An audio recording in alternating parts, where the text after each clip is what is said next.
இப்போது மரியாதைக்குரிய எனது அன்பில் மூத்தவர் மரியாதைக்குரிய அண்ணன் திருமாவளவன் அவர்கள் ஒரு பதிவை சொல்லியிருந்தார். என்ன அப்படின்னா, மக்களை குடிநோயாளிகளாக மாற்றி வைத்துவிட்டு எத்தனை நலத்திட்டங்கள் செய்தாலும் அது பலனில்லை என்று சொல்லியிருந்தார்.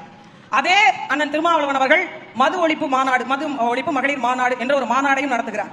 ஆனால் திராவிட முன்னேற்ற கழகமோ, நீங்கள் ஒரு பாட்டிலை திருப்பி தந்தால் 10 ரூபாய் திரும்ப தருவோம் என்று சொல்லி ஒரு யூபிஐ கோடை ஒட்டி பாட்டில் எடுத்துக் கொண்டிருக்கிறீங்க. டாஸ்மார்க்கில் சரக்கு சரியாக விற்பனை செய்யப்படவில்லை என்று அந்த ஊழியரை சஸ்பெண்ட் செய்தவர்களும் இங்கே தான் இருக்கிறார்கள்.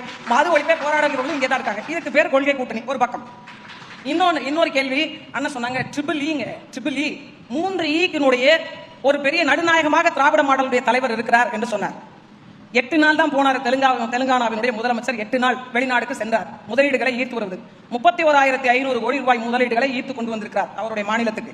ஆனால் 17 நாட்கள் வெளிநாடு சுற்றுப்பயணம் சென்ற ஐயா திராவிட மாடலின் முதலமைச்சர் வெறும் 7,612 கோடி ரூபாய் தான் முதலீடாக ஈர்த்து கொண்டு வந்திருக்கிறார்.